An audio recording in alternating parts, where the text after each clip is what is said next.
आपका शुभ नाम और आपका बोर्ड, सॉरी, आपका शुभ नाम जानना चाहेंगे। नाम वनीता प्रकाश है। बोर्ड तो आई डोंट नो, बता सकते हैं या नहीं नो अभी नाम। प्रॉब्लम। मैम, आपका कौन सा अटेम है और मीडियम का है? फोर्थ अटेम्प्ट है, इंग्लिश मीडियम। मैम, आपकी स्कूलिंग कैसी है? मेरा सब कुछ घाटोटान झारखंड से ही हुआ है अच्छा अच्छा। और अब मैं यहाँ जॉब करती हूँ। ओके। किस जॉब में, गवर्नमेंट या प्राइवेट? गवर्नमेंट में मैं जीएसटी इंस्पेक्टर हूँ। ओके। मैम, आपका ओवरऑल इंटरव्यू कैसा रहा? यार सॉरी, इंटरव्यू ना पता नहीं चलता, वो ना आपसे क्वेश्चंस पूछते हैं, कुछ फैक्चुअल नहीं, वो आपका ओपिनियन लेते हैं और फिर उस बेस पे नंबर मिलते होंगे। तो मुझे ना एक्चुअली अभी पता नहीं चल पा रहा है, मतलब इट वाज ओके, आंसर्स दे दिया मैंने सारे, पर जज करना कि किस डायरेक्शन में गया है। जैसे कि डिटेल एप्लीकेशन फॉर्म से संबंधित। हाँ, डैफ से पूछा, हॉबीज से पूछा, जॉब से पूछा, कुछ है अगर प्राइज वगैरह जीता है तो उससे पूछते हैं। तो वो आपको कोई वो नहीं देते कि बहुत अच्छा हुआ या बहुत खराब हुआ, वो ओके ही रहते हैं। तो बस ये है कि अब मार्क्स आने पर ही पता चलेगा कि आपने कैसा किया है।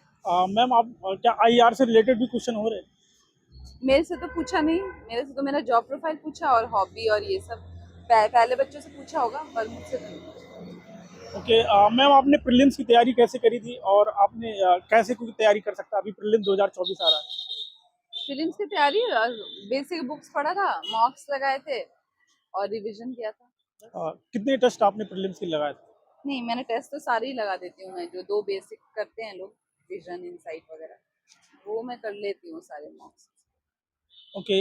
मैम, आपने मेंस की तैयारी कैसे करी और आपके क्या रिसोर्सेज थे, उसके विषय में थोड़ा सा बताएं। मेंस रिसोर्सेस मतलब पीवाई क्यूज देखती हूँ, पीवाई और सिलेबस, पीवाई क्यू और सिलेबस के अकॉर्डिंगली अपने नोट्स बनाओ और फिर वही राइटिंग प्रैक्टिस करो, टेस्ट दे दो एक थोड़े मोड़े। एक फ्रेशर कैंडिडेट को आंसर राइटिंग की प्रैक्टिस कब से शुरू कर देनी चाहिए? नहीं, स्टार्टिंग तो आपको प्रीलिम्स और मेंस एक साथ ही करनी चाहिए, मतलब थोड़ा सा बेसिक पढ़ लो, कि मतलब बिल्कुल ही आंसर राइटिंग तो नहीं स्टार्ट कर सकते, पर बेसिक बुक्स एक आधा बार पढ़ लिया, समझ लिया, उसके बाद आई थिंक आंसर राइटिंग बहुत इंपॉर्टेंट कंपोनेंट है, क्योंकि अल्टीमेटली नंबर मतलब रैंक आपको मेंस और इंटरव्यू से ही मिलेंगे।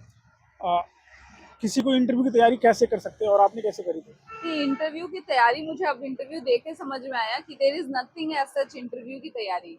वो पर्सनालिटी टेस्ट है, आप कितनी भी तैयारी करके जाओ, वहाँ पे वो ऐसे क्वेश्चंस पूछेंगे कि आपके ओरिजिनल पर्सनालिटी ट्रेट्स बाहर निकल के आ जाएंगे। तो तैयारी में बस यही कर सकते हो कि उसको जीवन शैली में ही रख लो, कंपोज रहना, ज्यादा समझ के बोलना, ये सब। मैम, आपका बहुत सारे लोग इंटरव्यू में कैसे कैसे तैयारी करना चाहिए, सर बहुत सारे लोग बताते हैं, क्या नहीं करना चाहिए, आप कुछ बताएं अगर शेयर करना चाहें तो। ओवर प्रिपरेशन नहीं करना चाहिए, थोड़ा मतलब ऐसे नहीं कि सिर्फ फैक्ट्स फैक्ट्स पढ़ रहे हैं, एक्चुअली वहाँ पे आपकी पर्सनालिटी का टेस्ट है और जितना ओरिजिनल रहोगे आई थिंक उतना नंबर मिलेगा। जो यूपीएससी की तैयारी कर रहे हैं और काफी बार उनका प्रीलिम्स भी नहीं निकल रहा है, उनके लिए आप लास्ट मैसेज क्या देना चाहेंगे? प्रीलिम्स नहीं निकल रहा है, प्रीलिम्स नहीं निकल रहा है तो स्टैटिक पढ़ो, करंट अफेयर्स को स्टैटिक के साथ जोड़ के पढ़ो और टेस्ट सीरीज लगाओ और भगवान से प्रार्थना करो, बस प्रीलिम्स में तो यही ओके, कर बेस्ट सकते ऑफ हैं। Luck ma'am. Thank you so thank much. You so